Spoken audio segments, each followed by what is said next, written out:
Hi, everybody. Thank you so much for joining me today. My name is Alexandra Brook-Clark, and I am the founder of Armor Health.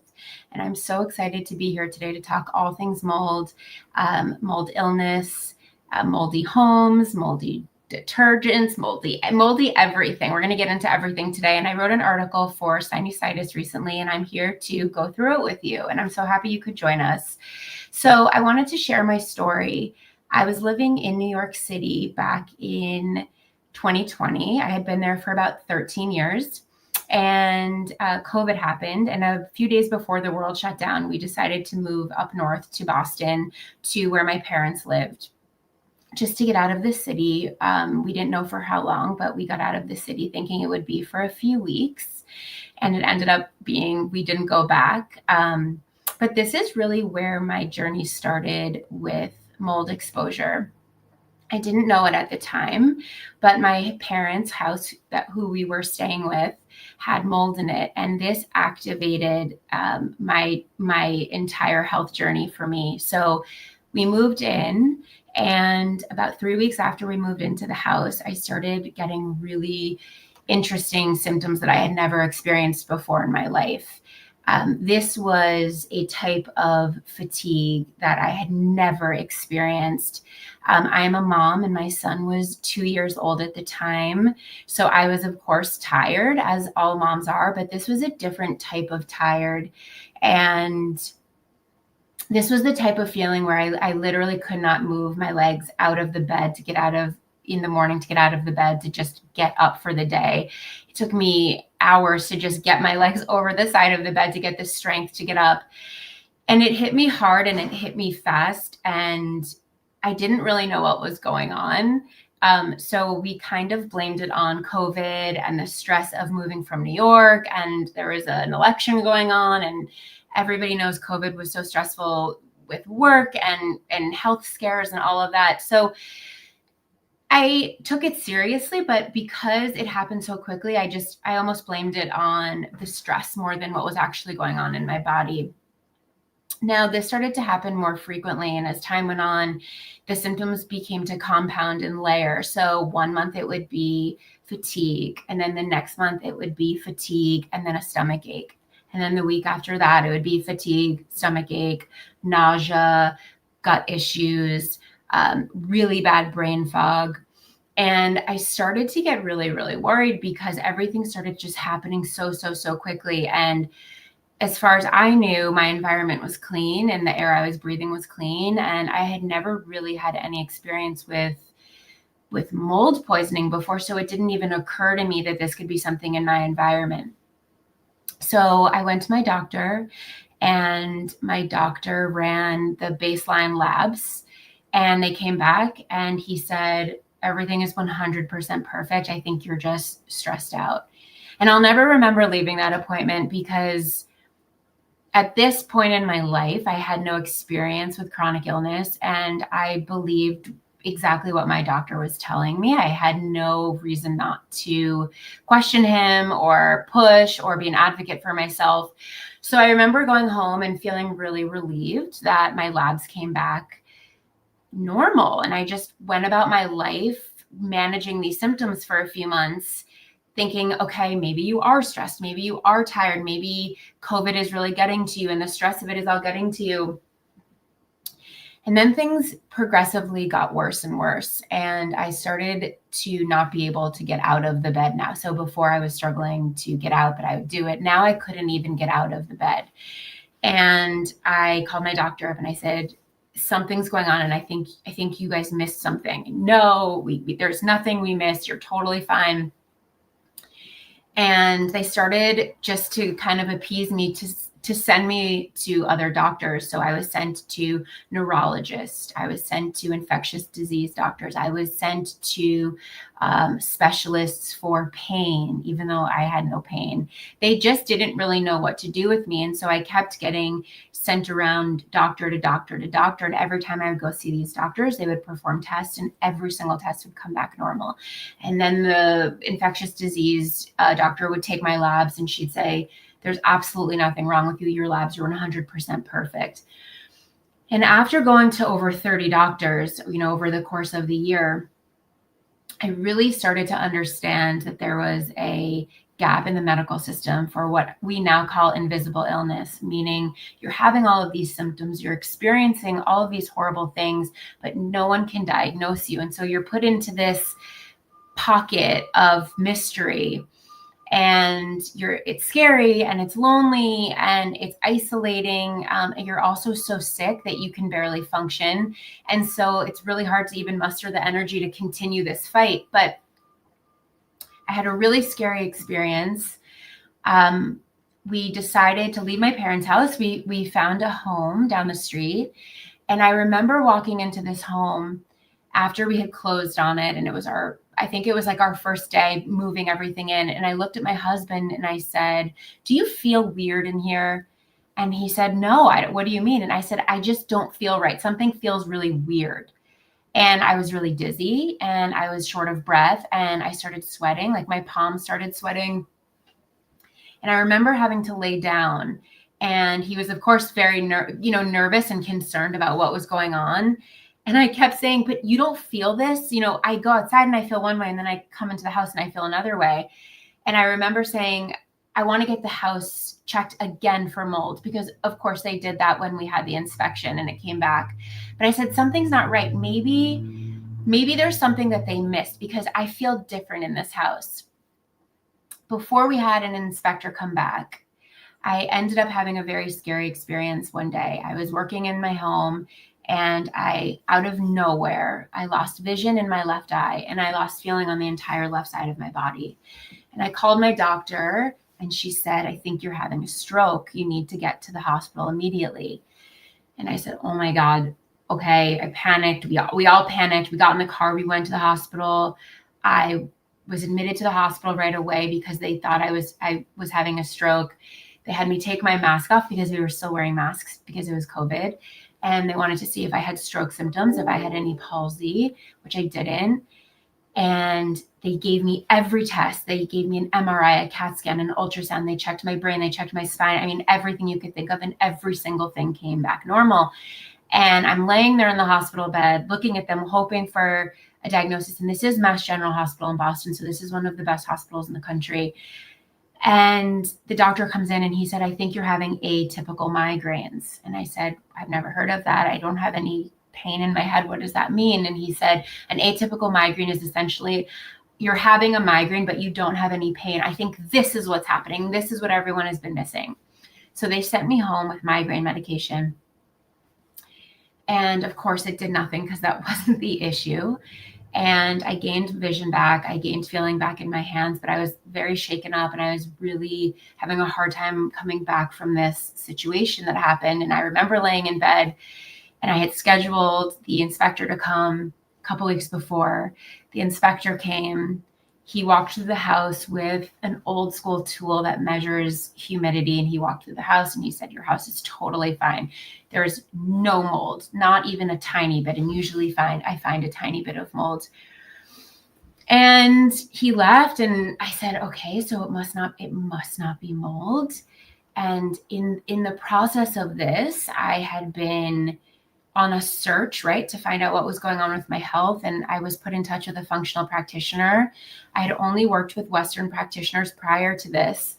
And I'm laying here after I'm discharged from the hospital. I was just told I didn't have mold in my home, but I get on the phone with my practitioner, my new practitioner, who's a functional. And he said, "Okay, tell me your symptoms." And I said, "I have this, I have this, I have this, I have this." And he goes, Okay, I know what you have. You can stop." And I said, "You know what's going on? How do you know this? We've only been on the phone for 10 minutes. I've seen 50 different doctors and no one can figure this out." And he said, "Well, you have Lyme disease and you're living in mold." And I was taken aback, of course. I just got these two diagnoses that didn't make any sense to me, because I was just told I was fine. There was no mold in my home. Lyme disease was never on the table for me. But he said, "You have Lyme and you 100% are living in mold, which is causing the Lyme to activate. I don't think you have an acute Lyme infection," meaning I don't think you were just bit. I think you were bit as a child and it had been dormant in your system and the mold activated it. And I got off the phone and was equal parts happy that someone had finally acknowledged that there was something going on with me, but I was also confused and scared because I had no idea what to do with this information.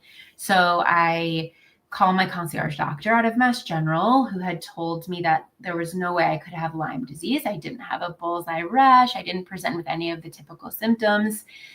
And I tell this part of the story because I think it's so important. And in the Lyme community, so many people have this common thread in their story, but Lyme disease is so hard to address and to diagnose because the test that is covered by insurance, which is called the Western blot test, is an extremely outdated test that doesn't test for the bands of Lyme disease. So you can get Lyme, but you can also get multiple co-infections of Lyme. And that's what I had. So I had Lyme, but 6 co-infections. So because my levels weren't within the state's regulation of what was deemed positive, I kept testing negative. So when I found functional medicine, I got the correct Lyme diagnosis by getting the correct Lyme test. There's a few labs in the country that are specifically geared towards tick-borne illness. So I got these labs. Everything was out of pocket. So it was a very expensive venture, but I knew that it was necessary to get a diagnosis. I get my Lyme test back. I'm positive for Lyme. I'm also positive for 6 co-infections of Lyme. And I bring this to my new functional team of doctors. They validate everything for me. It was the first time that it was validated that I had tick-borne illness or any illness at all. And we started my healing journey of the Lyme. And while I was on this Lyme healing journey, I wasn't able to get over this hump. And I would be on all of these really serious medications for the Lyme. And I also had a parasitic infection called toxoplasmosis, which causes your brain to swell.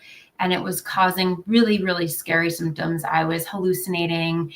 I wasn't able to drive because I couldn't see straight. My vision was off. And I was on the phone giving all this information to my doctors, and I was on all these medications, and we were talking every day. And one of my doctors said, I know that the person who diagnosed you said that he suspected that you had mold poisoning. And I said, yeah, he did, but I don't think he's right because I had an inspector come, 2 of them come, and they both told me that I didn't have any mold in my house. And we started going through my symptoms again. And I said, I'm this. Oh, and I've gained 25 pounds and I'm this. And she said, wait, what? You gained 25 pounds? And I'm like, yeah, but I just think that it's because of all the medication I'm on and it's causing all of this inflammation. And she was like, no, you are 100% living in mold. And we have to figure this out because what's happening is the mold that you're living in is affecting your ability to heal from the Lyme. And a lot of people in the Lyme community have major, major responses to mold, where, for example, my husband and my son, who had a great immune system, had no chronic illness. They would never know they were living in mold because they had no symptoms, because their immune system was working for them, where mine was working against me. So I've just been told now I absolutely have mold. She said, I'm going to send you a test. It's a urine test. And we're going to test your toxic load. I take the test, and lo and behold, my mold levels are off the charts. And as I'm doing that, I get an at-home mold test to test the dust, which has been proven to be a much more accurate way to test for mold versus the traditional way, which is just testing the humidity. So I get the mold test, I do the test, I compare my urine samples with the home test. They completely add up. And now it is confirmed that I have mold. And this is where it gets really tricky and interesting. And I work with my clients on this all the time. Once you find out you have mold in your home, that's just the tip of the iceberg. Right now it's a hunt. Where is the mold? How is the mold growing? How am I going to do this without wrecking my entire house and spending all of my savings? I now am told I have to leave my house because of the mold exposure and how bad it is. So there's a lot of emotions that come along with this. And for everyone listening who is going through this, or anyone who hasn't gone through this, mold is very common, unfortunately. And it really needs to be talked about more, and people need to be educated on this, because a lot of people are living in mold and suffering, and they have no idea why.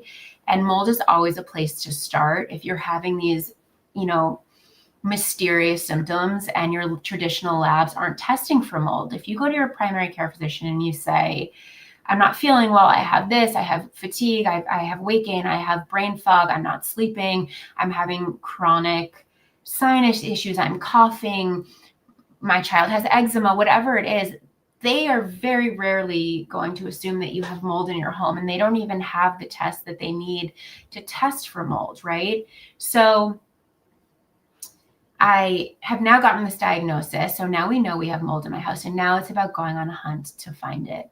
So I don't know what it was, but I just had this gut intuition that one of the places that the mold was in our basement. Now, we live in an old post office that was renovated to be a brownstone. So it's a historic building, but it was renovated before we moved in. But I just had this inkling that this was happening in my basement. So one day I go down in the basement and I'm looking around and I don't see anything. I don't smell anything, but I walk over to my washing machine and I stick my head into my washing machine and I smell what I now can smell within 30 seconds when I walk into a client's home. But I smelled this musty smell that I had never smelled before. It wasn't on our clothes. I didn't smell it on our clothes. Obviously I didn't know. And I called my handyman immediately and I said, you have to come over here. And he said, I'm sorry, I can't. And I was like, no, you have to come over here. I know that this is it. And this is causing everything. Please, please, please come over. I think it was like 11 o'clock at night. He came over and he essentially took a flashlight and pulled the drum apart and pulled the lip back. And the entire thing was covered in black mold. This was my first experience with it being in my house, seeing it. It was real. And it was the first time I had real answers about what was going on. So I see this all the time in front loading washing machines because the moisture collects in the lip of the machine. Now, people will say, well, I clean the lip of the machine. I clean it every couple weeks. I don't see it. And if they do see it, they say, oh, well, I've replaced the lip and I think I'm okay.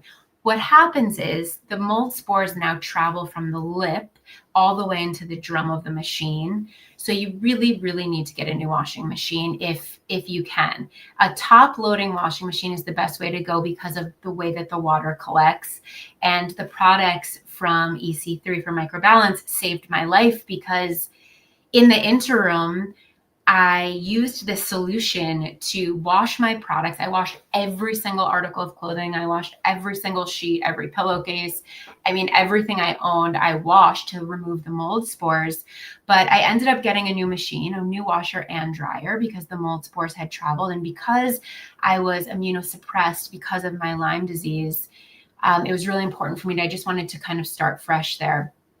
We ended up finding mold on 2 other occasions. It was in our splits, which is what gives us our cold air in the summer. And we found a leak in the basement. So it was coming from 3 different places. None of my mold was visible.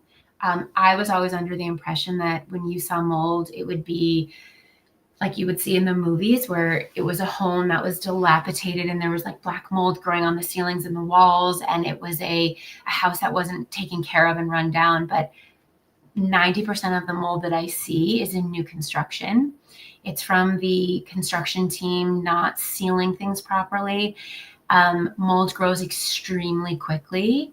And if you have even the smallest leak, it can cause mold within 36 hours. So I started being obsessed with mold and fixing it for myself and what I could do to prevent it. The mold in our splits was the worst of all of them because the cold air was just blowing on us. And in my office, I have splits right above my desk. So the splits were coming on to me and into my air all day, every day. And I got really, really sick and symptoms started to progress and symptoms started to worsen.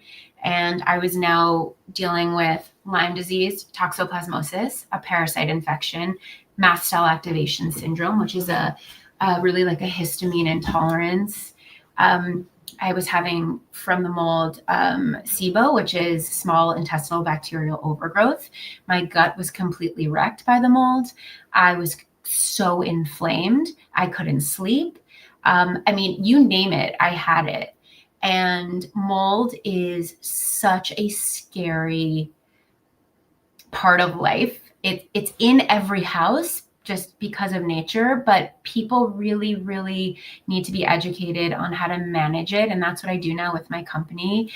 Part of our services is we come into your home, and not only do we detox your products from shampoo, conditioner, air quality, how to clean your fruits and vegetables, EMF exposure, the best cleaning products, all of those things. But we also talk about mold, and we come in, and now I'm such a pro. I can smell mold and feel it the second I walk into anybody's house. And we go in and we look for mold, and we know how to test for mold. We guide you through the whole process of testing. If you do find mold, what are the next steps, right? It's very overwhelming. What do I do? Who do I call? With me, I found an amazing mold inspector. So I had someone come in. She spent about 6 hours in my house taking additional dust samples. They send them to a lab. And then I had to find a remediation team who really specialized in chronic illness, because, and I want people to really, really hear this part, remediation is the most important part of this journey. Because if you have a remediation team that comes in that doesn't necessarily understand how to contain the mold spores will travel. So for example, my mold was mostly in my basement and above me, right? So the mold spores were traveling, but the mold spores ended up in every inch of our house, in our kitchen, in our bathrooms, in our living rooms, in my son's playroom, which is all the way up on the 4th floor, because the mold spores travel. So not only is it colonizing in your body, but it's traveling all over the house. And I had to find a remediation team who really understood the significance and health issues that this would pose to someone who had a chronic illness. But even not, everyone needs to be protected the same way. So we got it remediated. We had to move out of our house while remediation was happening. And during this process, when we moved back in, I really started to understand that, just because you get something remediated, it doesn't mean it's never going to come back. I live 5 minutes from the ocean. A lot of people in the neighborhood have mold exposure based on our location. I live on the East Coast outside of Boston, and almost every client I go into has mold. Now, I'm not saying everyone needs remediation, but the reason that I'm so passionate about these products is that they are the true bridge and the true gap from having mold into health. So the products that I love, love, love, and that I use every day are the candles that collect the mold spores, the enzyme cleaner, and the liquid wash that you put into your machine. And not only does it clean the drum and the barrel in the machine, but it also cleans your clothes. So this was a savior to me. I didn't want to have to throw away every single article of clothing I had for myself and my family. That would have been crazy. So I washed everything. The mold spores were removed. I light the candle for maintenance all the time. And my clients who are going through this, when you feel lost and you feel scared and you feel alone, having this company, having the EC3 products to help you get through this is so beneficial. And when I go into someone's home and they find mold in their washing machine and they're not ready, or they don't have the budget to get a new machine, having these products to bring to them is life-changing. And I can't tell you how many families have had mold that I've found, and after using these products, their symptoms have gotten so much better in a short amount of time because they're no longer absorbing the mold that was on these clothes. So it's just so amazing to have these at our fingertips, and I recommend them to everybody. And mold is such an important part of life, and it's everywhere, no matter where you live. And it is such a sneaky, the mold symptoms are so sneaky, and they mimic so many other symptoms, that I just want people to know that if you do have symptoms and you've been going to the doctor and nothing's popping up, you really have to advocate for yourself, and you really have to push, and you have to fight for yourself and have agency, and understand that mold is horrific. It wrecks the body, it wrecks the brain, it wrecks the stomach. My mental clarity was gone. Everything was just thrown off of whack because I'm inhaling toxins. And with mold comes heavy metals, right? So your body is bombarded by all of these things, and then you have to detox it, and you can't detox it if you're living in an environment that is still giving you the exposure. So having these products has really changed my life in more ways than I can imagine. Not only has it given me hope and a security blanket, but I know that by having these on hand, I am making sure that I'm not going to go through what I went through before. Of course, there can be another leak, and of course, there can be another exposure, but this is like my armor. No pun intended with the name of my company, but this is really my armor that I keep with me at all times.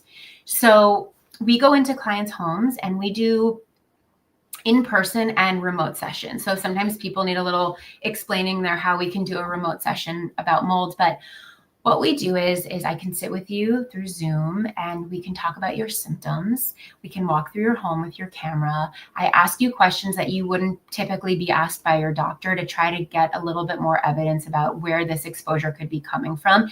And then we go through all of the places where the mold could be hiding that you would never think of it being before. And we walk through it. I then send you the mold test, the in-home mold test, and we get the results back. And then we find, depending on where you live, a proper inspector who will come in and do additional testing if that's what you feel comfortable with. And then we find you a remediator. And above that, what we will do is I have an amazing practitioner on board who will give you the urine test and give you the test that you need to see what's going on with your body in terms of your toxic load and burden. And then we'll help treat you. So we'll get you on a protocol. We will give you all of the modalities that you need to let your body heal from the mold exposure. And this is not medical advice. And I'm not a doctor. Healing from mold is not something to be taken lightly. Your body is in extreme state of fight or flight because of the exposure from the toxins. So it's crucial that you work with a practitioner to remove these toxins from your body in a slow, steady, safe way. Don't Google how to heal from mold. Don't chat GPT, how do I heal from mold? Because I talk to some clients who have done this instead of working with a practitioner, and they end up getting more sick because when you start killing off the mold in your body, it's releasing toxins that are just floating around. So if you're not opening your detox pathways, everything's just floating and staying, and then you're just going to end up getting more sick. So healing from the mold is another animal that we talk about and that we deal with. And that comes down to diet, sweating, healing modalities. It also comes down to the emotional part of it because your body has been in such a state of stress that it's really hard to let your body heal when it doesn't feel safe. So we talk about brain rewiring. We talk about certain foods that are high in mold that you might not even know are high in mold. For example, peanuts are extremely, extremely high in mold. And people who might be living in mold are consuming peanut butter, peanuts, whatever it would be. And it's like essentially poking the bear. So we talk about everything full circle. We talk about sleep and hydration, and it's really a full picture of health, 360 on how to heal from this. And it's been the most rewarding thing. I've been doing this for the past almost 6 years, and I have never felt more aligned with my purpose and mission. And I truly believe that I went through this to be able to help other people and be the person I didn't have in my healing journey with this. I mean, knowing that you're living in a house that has mold in it is one of the scariest things I've ever been through because you don't feel safe in your own space. That should be your safe haven. And I'll never forget, coming home and like almost feeling like my house was attacking me. And it's a really scary, lonely place to be. And it's very disruptive for all parts of life. So we act as a friend and a guide and someone who can walk you through the whole process. And I'm just really grateful to be able to do this.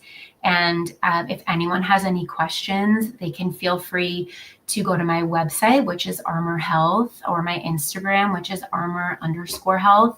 And you can shoot me an email or you can send me a DM. I am always out advocating for people who have mold exposure. I am trying to educate multiple practitioners on testing for mold and making it more, making it part of the every year test. We test for vitamin D, we test for zinc and iron, and we test for all of these things, but we don't test for environmental toxins, and they're everywhere. And people often say to me, well, why are so many more people getting sick now with mold exposure than they were, X amount of years ago? And my answer is always, our bodies are so inundated with toxins. Our toxic burden starts now at birth. Babies are now shown to be born with a tablespoonful of microplastics in their brain because of the exposures we're getting from the world. So we're entering the world with a disadvantage of health.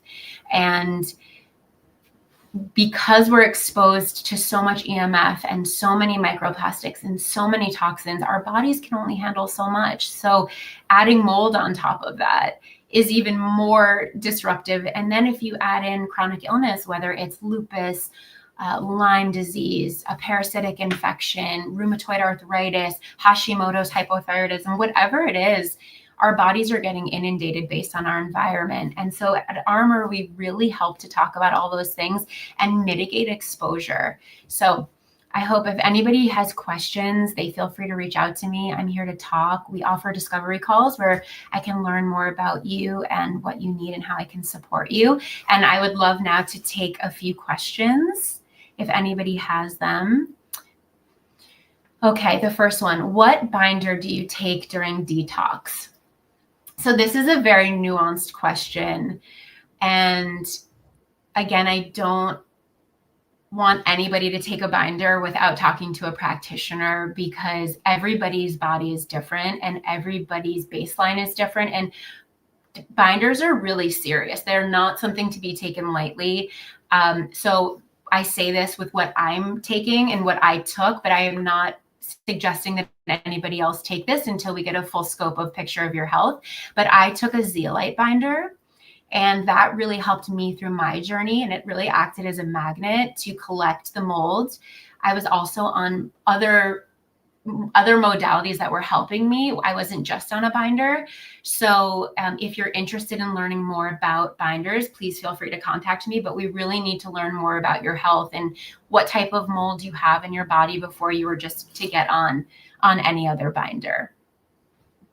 Okay, the next question. What are your thoughts on actinos and endotoxins and how to clean if necessary? So again, this is something that's very, very layered.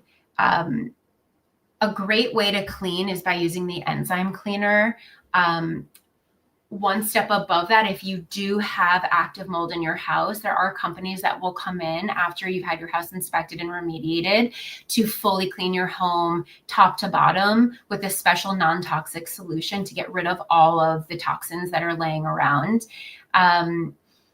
Toxins are everywhere. Mold is everywhere. Mycotoxins are everywhere. So it's really important, again, to do this in a very specific way where we're not using products that are going to poke the bear and make things worse. Okay, the next question. What is a non-toxic swap that actually works for my kitchen counters?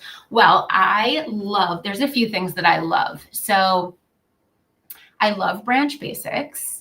That's one of my favorites. They're a company that were started by women who had chronic illness, and their body was really not able to tolerate the fragrances and the traditional cleaners that were on the market that were, they were just so toxic that they were making them more sick. So I really love Branch Basics.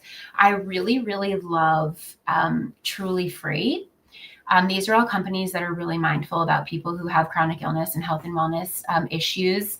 I love the enzyme cleaner from Microbalance.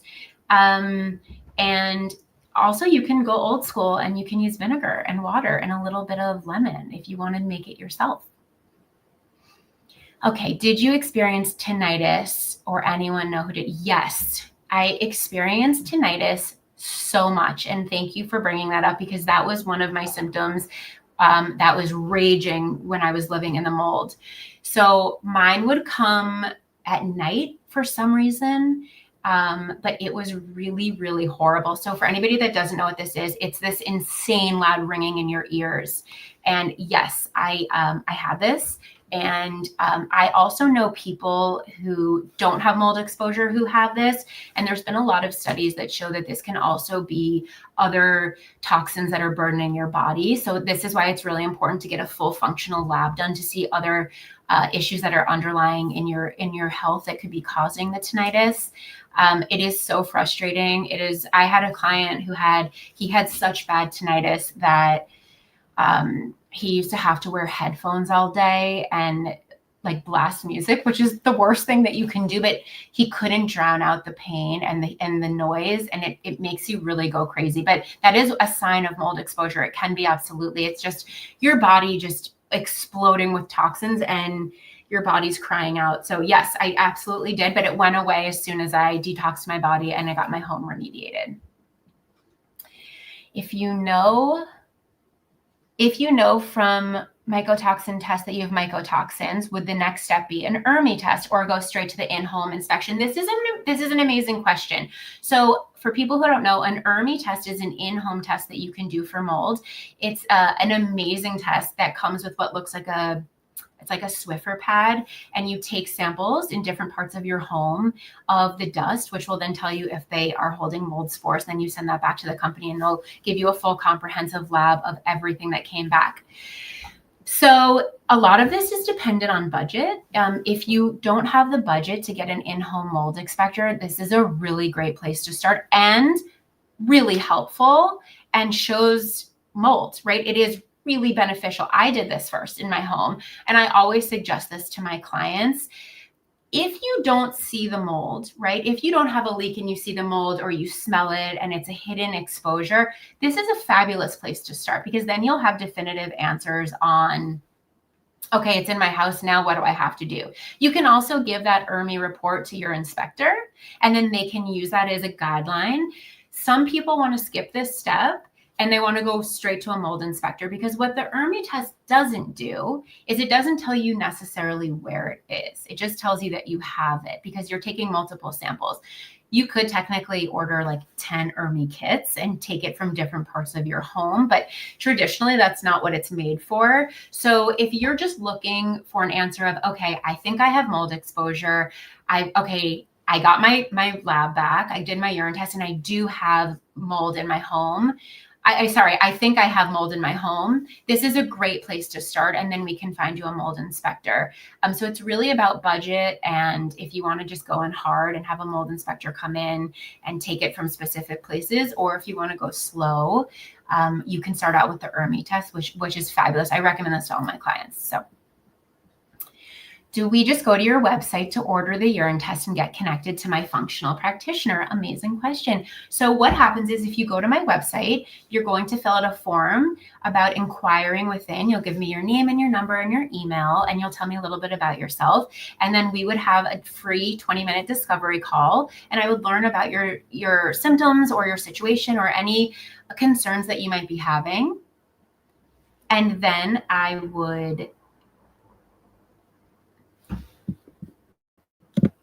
went out for a second. And then I would present this to a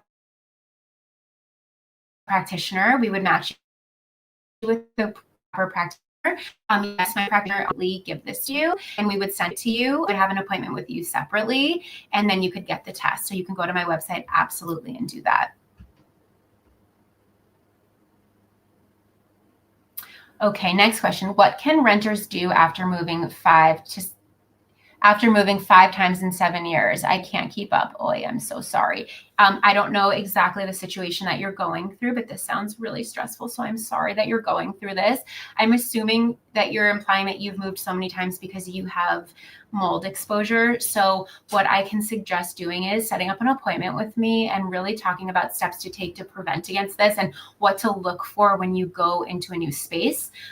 We deal with this all the time, where I have people who are really susceptible to mold exposure, and before they go into a new apartment or a home, we walk them through the steps steps of what to look for, bringing a professional with you who can help. And I even have people go as far as bringing an Hermes test into the place that you're going to live to test it out before you decide to move in. Because if you are susceptible to mold, living in mold is out of the question. Whether it's a small amount or a big amount of mold, it is out of the question. You will not be able to live a happy, productive life if you're living in an environment that is causing your body to flare and have so much information. So whoever asked this question, if you'd like to send me an email, I'd be more than happy to walk through this with you.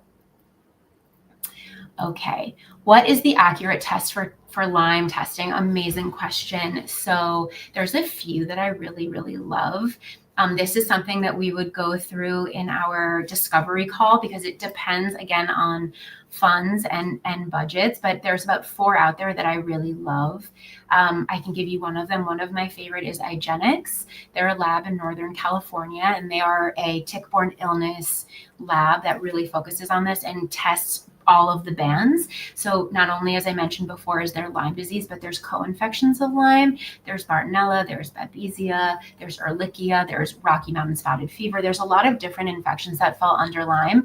So I would not recommend getting the Western blot test from your practitioner, from your primary, unless you have an acute infection, meaning you see a tick on you and you know that you've been bitten, or you're one of the lucky ones who presents with a rash. So the bullseye rash occurs in under 20% of people. So a lot of practitioners will tell you, for a Western practitioner or somebody who's not a Lyme literate doctor, you can't have Lyme unless you have a bullseye rash. And that's just so inaccurate and not true. I never had a bullseye rash. None of my clients have ever had a bullseye rash. So you want to find a very reputable test, and there's about 4 or 5 out there that I love. So if you want to set up a consult, I'd love to go over that with you. What's the number one place you find mold in your homes, and how do you address this? This is such a good question. It really depends on location. So for my New York City clients, the washing machine is the number one place I find mold, because in New York, because apartments tend to be smaller and you're really trying to utilize the space that you have, front washers are usually purchased. And because of the front washing, the way of the mechanism, the front part of the lip always is full of mold. So I would say in the East Coast, the washing machine basements tend to get a lot of mold, especially in older homes. If you live by the coast, or if you have a lot of rain and you live in an old building, it can seep in, and it only takes a few drops of water to get that mold exposure. We address this, for example, with the washing machine, is first I address it, I make sure it's there. And then we would, if the person didn't want to necessarily buy a new machine, which a lot of people don't, because a lot of the times it can be sorted out and it can be completely eradicated with the laundry additive from EC3. So I suggest using that in the machine itself, and do this all the time. I do mine once a week. Some people like to do it once a month, but you can run it with clothes or without clothes, and then wash your clothes so the spores that are on the clothes are now eradicated. Do you travel anywhere to do non-toxic home makeovers? Yes, I do. I travel anywhere and I'm needed. Customers fly me out all of the time. I come to their homes and we do in-home sessions, and I love doing those. I love leaving my normal space and going and meeting new families, but I do this all the time. I will travel anywhere in the US to come and see you. And I also do remote sessions, as I mentioned, if you can't have me come fly out there. But I do live in Boston, and I'm in New York at this point almost once a week. So I can easily travel to New York, New Jersey, Connecticut, anywhere really in the East Coast. But I will fly wherever you need me to. What did you take to help detox? I mean, how many hours do you have? I took hundreds and hundreds and hundreds of products because I had so many things going on.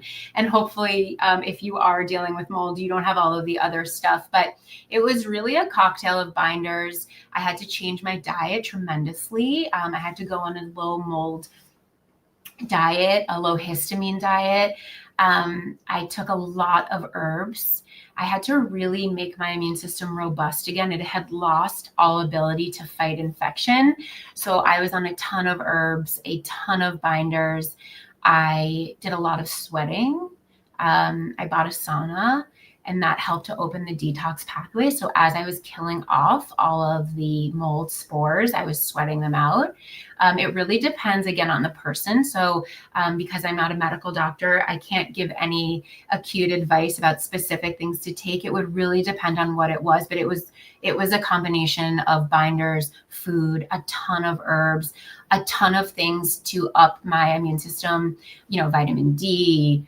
I took a lot of Shilajit. I took a lot of vitamin C, a lot of things to just make my immune system able to fight off the infections. Besides laundry, how else can EC3 be used to deal with mycotoxins in the home? What else can be cleaned in the home with the EC3? I mean, I use it everywhere in my house. I use it in my shower. That's another place I find a lot of mold is people think it's grout in their bathrooms or their tub or the tile on the floor, and it's really mold. So I use it all the time to clean those products. I really do everything. I clean my floors with it, my countertops. Again, I light the candle all of the time. The laundry additive. I have a company come in and clean my splits multiple times a year. I really use it for everything. It's so amazing, and it's been so helpful for me. So if you're looking for one place to start other than the laundry, I think that they have a fabric spray that's great, a fabric mold spray. I would do the candle and the fabric mold spray and the enzyme cleaner. I think those are 3 products that would be really beneficial to help. Okay. So your line was the only mold that came back high in my total tox urine test. Have you seen the specific mold from water damage? I've seen every type of damage, every type of mold exposure from damage, and it can present different in different people. I'm not sure what test you took to know what the specific mold was, but there's a lot of other types of mold that are not just from necessarily an acute water damage. So it's important to get a proper total tox urine test to find out exactly what it was, and then test your home to compare the two. I typically don't just see one type of mold. I typically see multiple types of mold. So it's hard for me to know exactly what it was with you, just because I don't have your medical history, but I would love for you to contact me and we can get into that deeper. What is the inspector? What is the inspector? I can't find it. Is it a mold dog? Well, I love mold dogs. This is becoming so popular now. You can get mold dogs to come into your home. I have never done that, but I actually really believe in this modality, and I have known people to use this, and they're obsessed with it, and the dog finds the mold that nothing else could pick up. If you set up a consult with me and we decide to work together, I can give you the names of the mold inspectors in your neighborhood, and we can find someone to come. But if you do have a company that you love that uses a mold dog, that's an amazing place to start. Those typically tend to be a bit more expensive. So again, it depends on your budgeting and your financing. Do you recommend working on our bodies first with detox programs under supervision, or focusing on the in-home testing and remediation? That's a great question.